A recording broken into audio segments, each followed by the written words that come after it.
the space of liberation and the new revolution, right? We got a new revolution happening right now. Different time, same challenges. Different time we living in with the same challenges. So what are we doing? And we'll do a deeper dive into the conversation, but introduce yourself and take 90 seconds. And who brought you? My name is Zarian Hadley. I am a filmmaker, and a lot of my activism is through filmmaking. We just came back from Howard University showcasing the story about the Black Seminole Indians, which is a great story in this time right here. So we can talk about that a little later. And it's so many untold stories, and I think as a filmmaker, we need to continue to find stories that edify us, that lift us up, that haven't been told. So every moment you find, like, everybody's creating their own story now. So at some point, somebody should be, telling your story.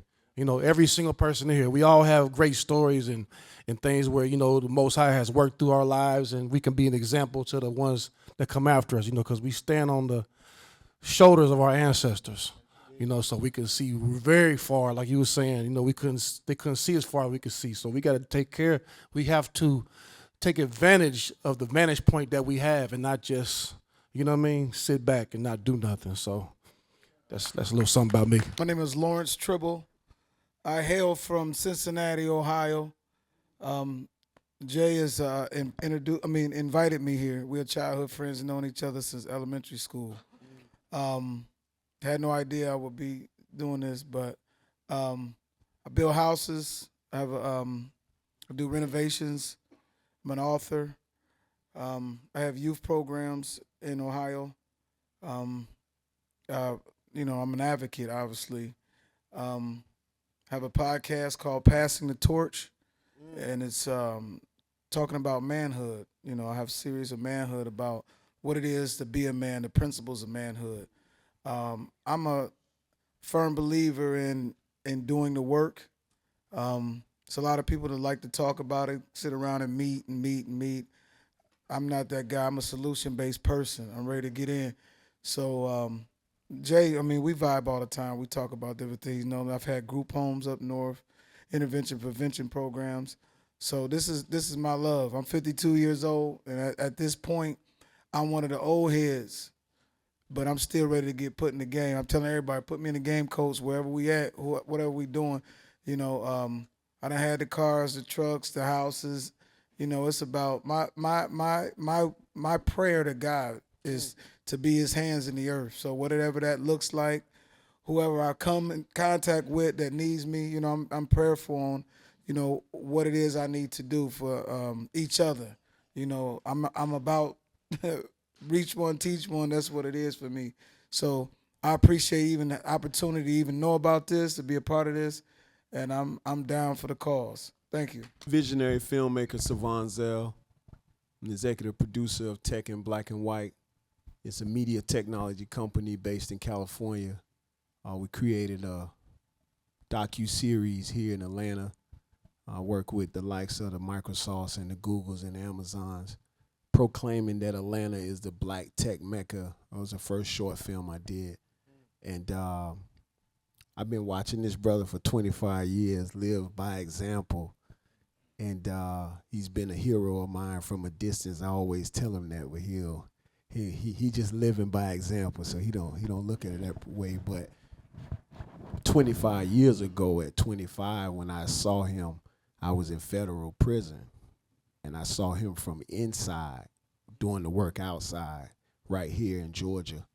And I worked for the last 30 years to rebuild my life.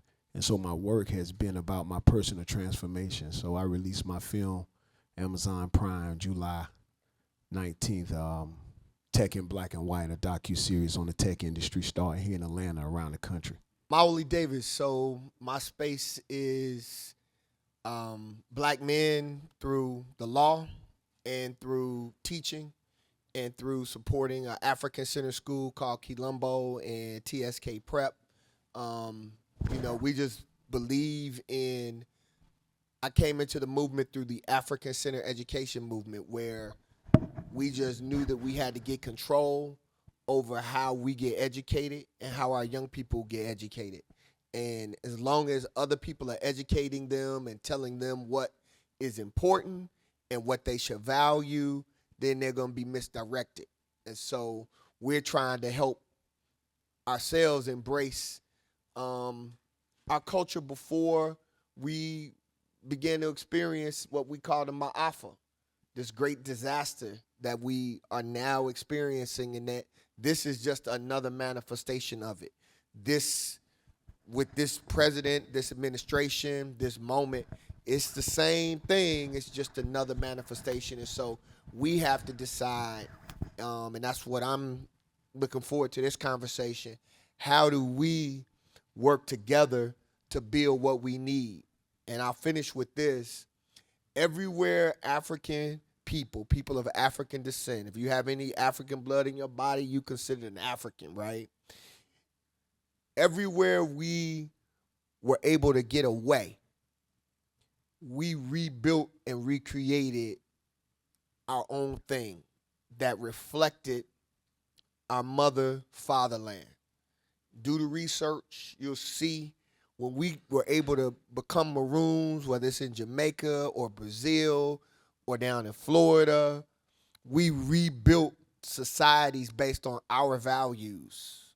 And I think we're in that moment. We got to focus on what are our values, what's important to us. And so that's what I'm looking forward to having this conversation on. So, panelists, my question to you all is twofold. One, what is your current assessment of the Black Revolutionary Movement? And two, what is one action that you would like to see everyone take to help us get closer to that ultimate freedom and sovereignty that we all want? Presently, I studied up under a lot of educators and warriors like Baruti and a lot of Asit Hilliard and Naeem Akbar and all these brothers, man. I was studying and reading, and I don't really see where there has been reverence for the Francis Cress Welsing ISIS papers and the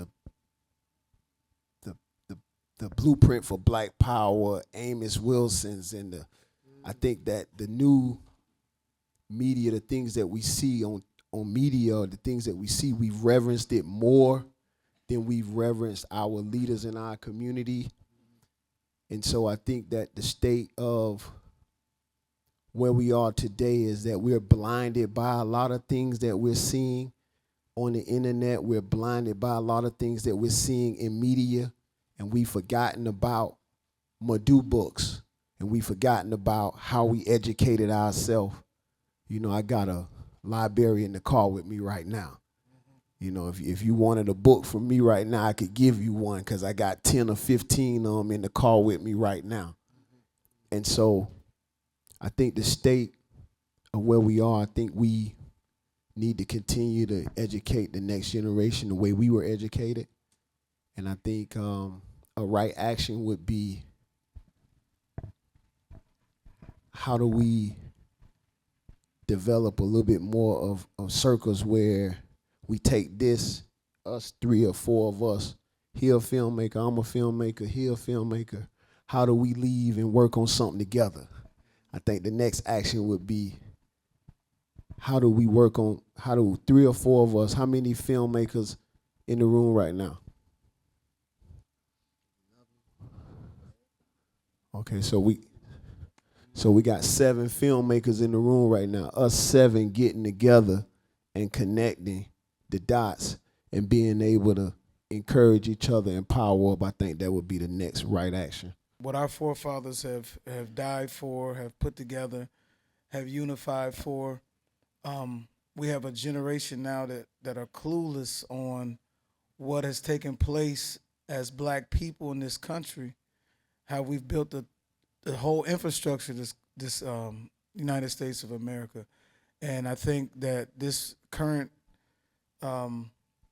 president is on a mission to dismantle that, taking Black history out of schools, those things that give us knowledge of self I think is at hand right now. And my resolve, I think our resolve as black men is to reach one and teach one. Like I'm in the schools. I talk to these young men. They're clueless. I mean, the things that we grew up knowing because somebody, some black man, some black woman would tell us about our forefathers, tell us about the strides that was taken for us to become what we were in this moment. And these kids are clueless. They don't have an idea, nor are they looking forward to it. The music is getting worse. They're inviting some of these artists to schools to speak. And they got some of the most atrocious music that, was censored when we were coming up. So I just think really as black men, our job now is really just take a moment just to say something to a young man at a grocery store, at a corner store, at a gas station. Just show some love, show some, some care and concern. Like ask him his name. Who is he? I mean, what do you like? What do you study? Who you know? I mean, he might be looking for a mentor. One of the big things for me coming out of college is that I was starved from understanding what a man was, a black man. Like what's the principles I'm supposed to live by? What defines me? I didn't know. TV didn't show it to me. My father had passed away. I had my mom. Like what how do I become a man? I was in search, I was thirsty. So for someone that would have just walked up to me at a gas station or something and said, hey, and asked me them questions, asked my name, I was thirsty for a father-like figure in my life. And I ended up meeting some guys at a church and, took on some mentor. I was mentored by a few men that had families that were vice presidents of companies or whatever, entrepreneurs or what have you. And so I understand the importance. Like a lot of these kids are not going to ask you. A lot of these people are not going to ask you. When you see people on the street asking for money, they're technically not going to ask you for anything other than financial assistance. But to be God's hands in the earth, we got to love one another. We got to care about each other. And that might be uncomfortable in the moment. I had a hard time growing up. Jay, no. Hugging a man, holding hands too long in prayer, it bothered me. It was like I felt it was gay. It was being a homosexual. I didn't know because I wasn't taught that. My dad was like, you're a man, put him down at 2. My mom would tell me stories and stuff. So he made me, I couldn't wrestle my brother. What are you doing on top of him? Like, it was just some weird stuff. So I was always in search of what that looks like. So I feel like in this moment, and I'm doing the work right now, that I'm trying to teach young men how to become principle-based men and what that looks like. Right now, I feel like I'm kind of glad that, first of all, we the global majority worldwide. You know what I mean? White people are a small number compared to how many of us. They say we 12%, but I wouldn't be surprised we like 40% of the nation. You know what I'm saying? So anything that been on the books they've been trying to teach us, get that out your mind. This is a beautiful thing right here, and I feel like that what's going on, white folks is losing power. They're losing their power, and we're seeing them like there's last-ditch effort to try to like put their flag of whiteness up and make America great again and try to rally up and they really want to take our votes away. So they're doing every little trick they can to try to make it to where we can't vote. You know what I'm saying? So I feel like it's important for the babies, our youngsters in here, you guys that are like 10 and under and stuff like that. Really everything we're doing is for you guys. You know what I'm saying? Because you're seeing us come together and be strong. Saying we're the vanguard of our community. We are the ones that got to hold it down. And I feel like the main thing we got to do is be present. You can't act like this ain't a bad time because it is. They're really trying to attack our freedom. You know what I'm saying? So we have to be present, and being present means to understand that things is happening right now that could jeopardize any of us when we leave out of these doors. So we got to be serious, and we got to understand that that's the time that we're in right now. And not to be scared, but just to be prayed up and be together. Because when they say when your hands, when it's split like this, it's easy to take the finger apart, but when it's together, it's hard to pull these apart. You know what I mean? So, or they say like 1,000 spider webs can take down a lion. One spider, two spider can, but 1,000 spider webs can take down a lion. You know what I mean? So it's our strength and our unity is their Achilles heel. So that's why they always want to keep everybody separate, because when we're together, they fear that. You know what I mean? And we have control of that. You know what I mean? So I ain't gonna keep going on and on, but that's how I feel about it. And I feel like by being present tonight, you taking the steps of reasoning and listening to each other to figure out what are you doing, you know, in a time of uncertainty. Like today, hanging with this brother, I'm watching him, like, you know, put things together and, you know, talk about, you know, preparedness, you know what I mean, and being prepared, and, you know, having conversations. I'm having conversations with people about what do we do to strengthen our nation. You know, I like to call ourselves nation builders. What are we doing to prepare for, you know, a brighter day? Because I feel like it might be the end for them, but it's definitely not the end for us. Right now, this is a very intensified cultural war. It's intensified cultural warfare. The effort is cultural genocide. It's to wipe out our culture. And so it starts with saying you can't study your history, teach your history, talk about your history. That's critical because it is your memory, right? I mean, what brother just shared was his memory. Without his father being consistently in his life, it impacted how he could even move forward. That's for all of us. If somebody takes your memory, you don't even know how to get to the crib. You don't know how to go home. You don't know how to start the car. So they're looking to take our memory so that we don't know how to function correctly one to another.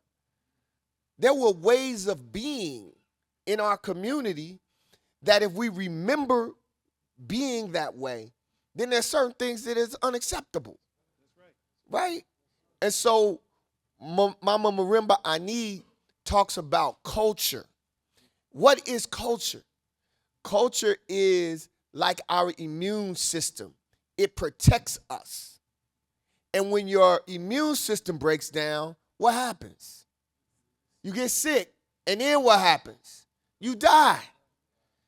This ain't a physical attack. There are physical attacks that are happening, but this is a cultural attack to make you reject all things that would connect us. This is an act of resistance, us just being in this room together and hugging a brother and acknowledging a brother and letting him know we see you. That's resistance. They don't want that. And if you really look at the history, and I'll end with this, what was all outlawed when they did not want us to come together? They outlawed reading. They outlawed the drum. Y'all feel me? They outlawed marriage. They outlawed gathering and association. Like there couldn't be 2 or 3 blacks together at one time. That was against the law, right? This would have been against the law. And so we've got to understand that these passing of laws, all the way they moving is to disorient us so that we can't come together and say, hey, bruh, it's 7 of us in here. Let's build. So what's next? And I'll leave it at that. Our effort has to be, how can we build something together? And that's why on Sunday, we did the piece with Baba Wakesa. We got to have more small group intensives. This allows us to just know that it's possible, but we all got to get in these smaller groups to develop ourselves, right? In small groups so that we can keep building and regain trust and confidence in each other. Mm-hmm. That was the major attack, was to break down our ability to trust each other. But we back now. And we back to back because they done forced us back to back. That part. So I give thanks. Those small group pieces, right? The importance of that is that just like these brothers talked about how many folks in here deal with film, we all have talents, right? It might be in education. It might be in just organizing. It might be something specific as, healthcare. But we have to get together, and, you know, whoever has those talents, getting together to build, that in itself is revolution for us to do it, right? So we have to continue, as he said, get our small groups of people together to build, man. This is great. I love Black Man Lab, obviously, and I love putting Black Man Lab in spaces. But the real purpose of this is so that we can connect. Everybody cool? It's connect on what our special talents are, whether that's mental health, whether that's whatever. Connect with other brothers so that y'all can get together to build something super powerful in that space. And then we all get together and we all got tools that changes what the future looks like. Actually, and one more nugget before I go into the question. Are any of you familiar with the 7 Mountain Mandate? If you are, slip your hand up. Okay. What about the New Apostolic Reformation Movement? Anybody? Okay. So our enemies talk about if we want to control the planet, we have to control 7 mountains: the family, education, politics, health. That's 5 of them, I think, and it's 2 more. Entertainment, media. Media was one of them, right? And the law. Have they been doing that? They own it, right? So the question to the panel,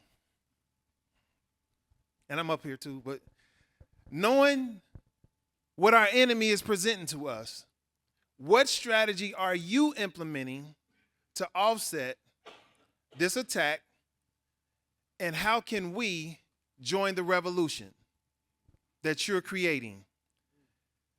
So that's the question.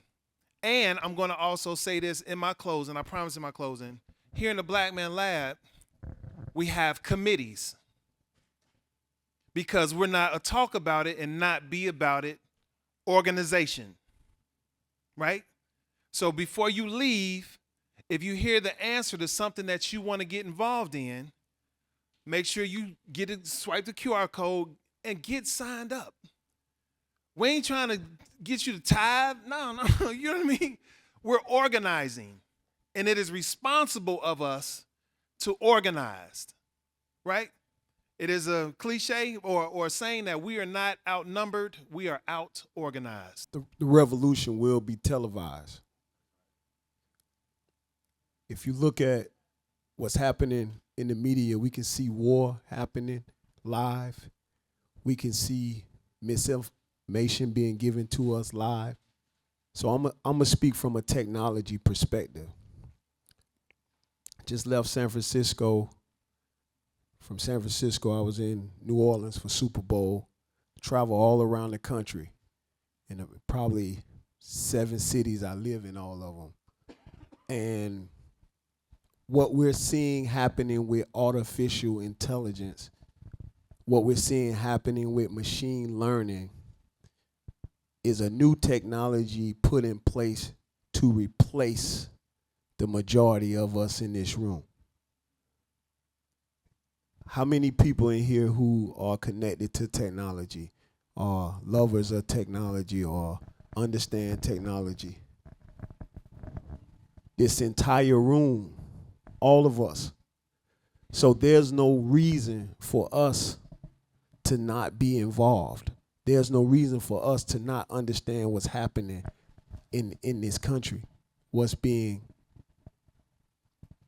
promoted to us a lot of times isn't real, because what we're seeing, seeing is believing. And so for me, I thought Tech in Black and White would be a way I could highlight Black excellence.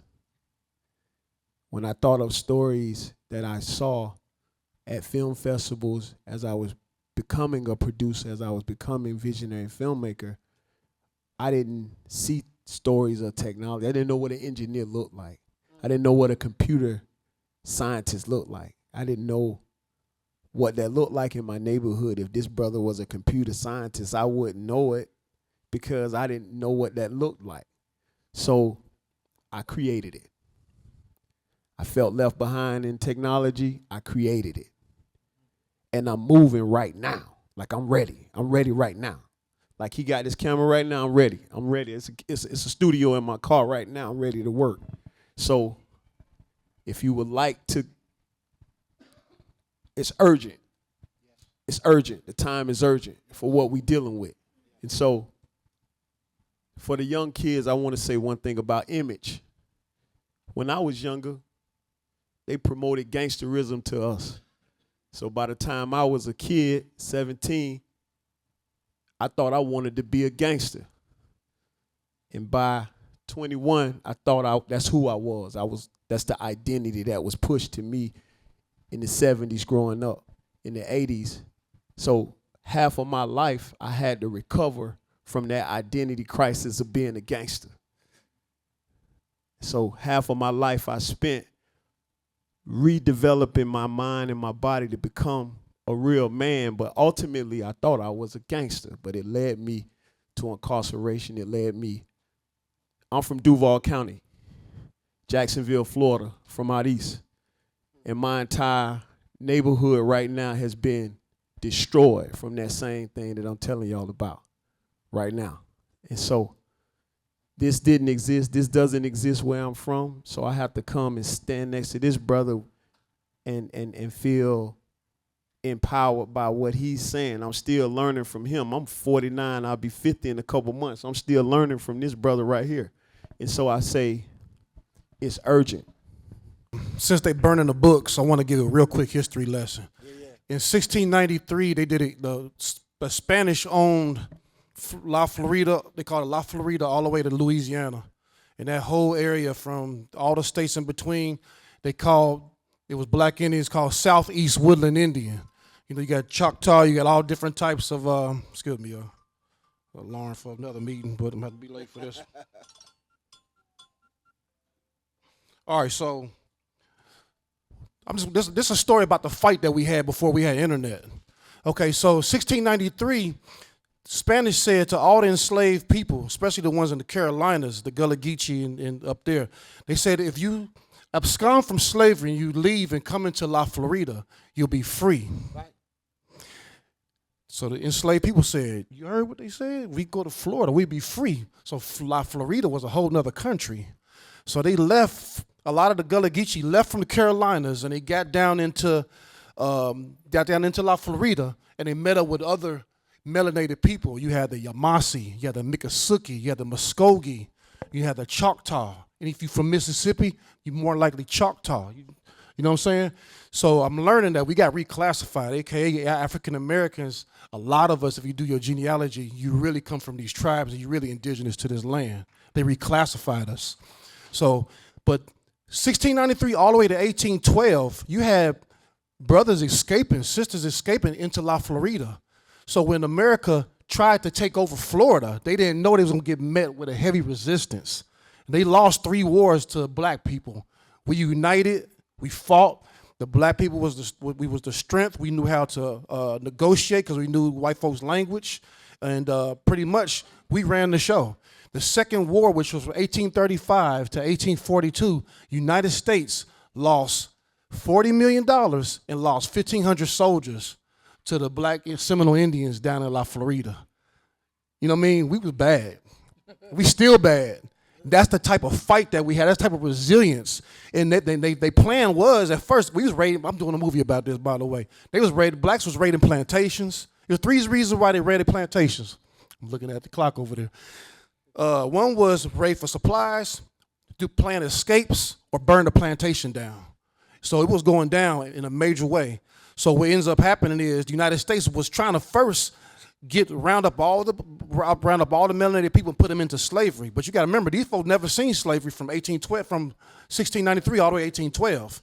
They lost so much that they eventually said, look, what y'all want? We just want to kind of get the land. Spain done sold us the land now.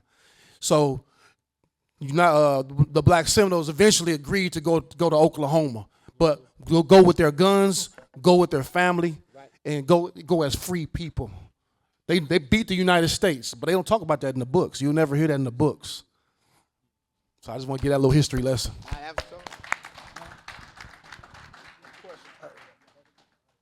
I got Okay, yes, sir. You want a question towards him? Yeah.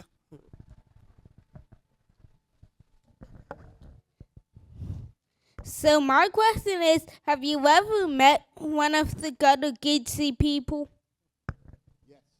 Yes, I have. Yes. Yep. They can cook too. Go ahead, bro. I just wanted to add real quick to that story. The state of Georgia became kind of instituted to stop that transition of people coming from South Carolina to Florida because of that agreement to make us free. So One of the things that I'm asking us to do is to work on forming some additional identities. How do you build your identity, right? It's what you do every day. So every day, read, because we all have to be scholars. And what I mean by that, y'all, we just got to be real simple with this. Just read for 5 minutes every morning before you do anything else, before you pick up your phone to go to our Instagram, before you do anything else. Just read for 5 minutes, because that is shaping an identity, right? And we'll build off of that. We'll build off of what you read. Right now, we just need you to read. Any book, just get it and start reading for 5 minutes. Set the timer on your thing and just say, man, I'm committing myself to this. Because your identity and our identity, we are scholars, right? And the way we do that is by what we do. And then do something physical every morning, because we are the warriors. So whether that's for 5 minutes or 3 minutes, do some push-ups, do some sit-ups. Just get in your mind that my people need me right now to be strong, to be a scholar in terms of being a thinker, and then finally do something that you would consider spiritual.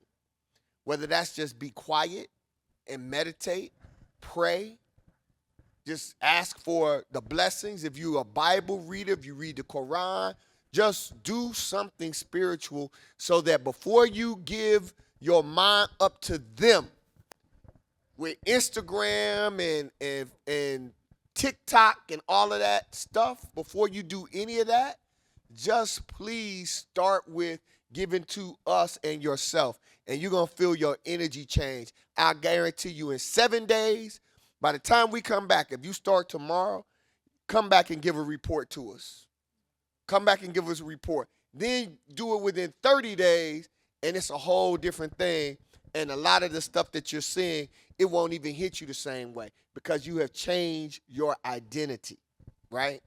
I just want to lift that up in terms of what we need to do for this revolution, for this moment. If you guys in class with Carr every Saturday is great. These two people, Karen Hunter and Dr. Greg Carr, are very good to listen to as well because they're Watch that, please. yeah in class with Carr on YouTube every Saturday. He's been in the Black Man Lab before. He's amazing.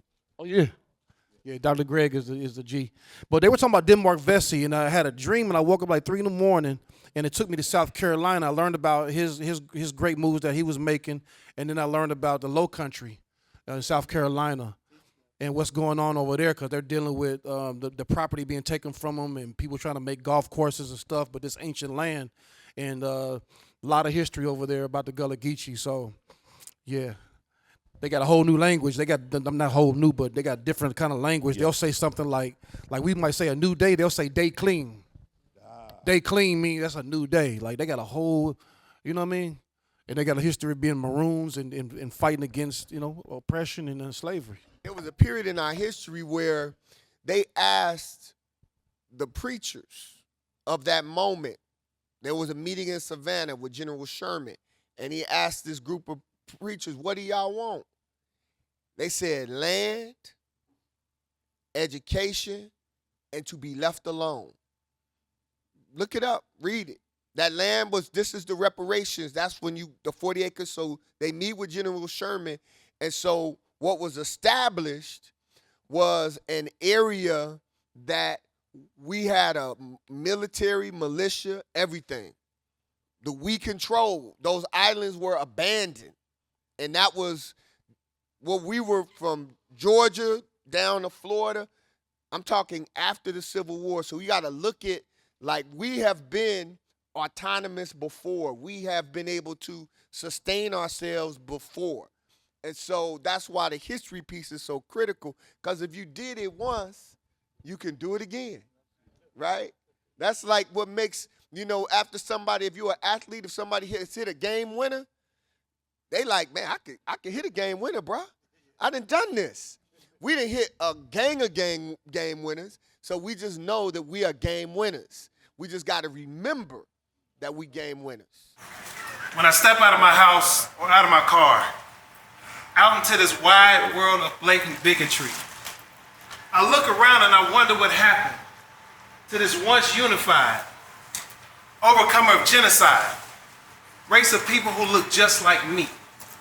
Now I can talk about the traps that were so masterfully set by the masters with their nets intended to divide us, but I focus on the solutions to get us out of this current state of confusion by returning to the ones who promised to guide us. See, we're the modern-day children of Israel with our lack of faith, our idol worship, and our complaining.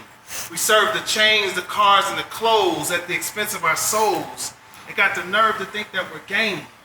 But we're not gaining. We're straining to keep up with the Joneses, or what used to be the Sean Combses, trying to be cool by keeping our wrists, our necks, and our ears frozen. But the mind is what's frozen. But the leaders of the civil rights movement woke us up. But ever since, we've been dozing, and I didn't ask for this to be so passionate, but I've been chosen to mobilize a nation of people whose eyes have been closed and well back together again, them fighting spirits that have been broken. And nothing about the look in my eyes should make you think that I'm joking. I'm not. I'm pissed. Because as a people, we don't own or control nothing. Somebody make me understand how you can own a Land Cruiser and you don't own no land. How we permed and weaved to look like other cultures, but in their scalps, not a kinky or a coarse strand. But we wonder why Alzheimer's and dementia is on our CAT scans. Purposely eclipsing what God made makes us worse than the Klan. They burn crosses, but we burn skin for Greeks and get brands? Explain to me. How can you own a Land Cruiser if you don't own no land? I had to take a moment to vent, but I ask you a question. Are you a monument or movement? Are you a monument or a movement? Will you start your day by giving praise and thanks, holding your brothers accountable? Just a few ways to get the Most High's attention to help us fight these battles, because alone they're too insurmountable. We need the Most High. We need our ancestors. We too far in the red, y'all, but I believe what they said, y'all. If we would somehow get on one accord, it would be impossible for them to ignore us. I read in 2 Chronicles 7:14 that if my people who are called by my name will humble themselves and pray and seek my face and turn from their wicked ways, and I will hear from heaven and I will heal their land and I will forgive their sins. Let me say it again. If my people who are called by my name will just humble themselves and pray, seek my face, turn from their wicked ways, and I will hear from heaven and I will heal their land. But we repent with our hearts, with our mouths, and not from our heart. I mean, like America did the day after 9/11. Don't tell me that these people don't rule you. When we must do business with other cultures to survive, not because we choose to. But what if our dollar touched 25 black hands before it left the community the way Jews do?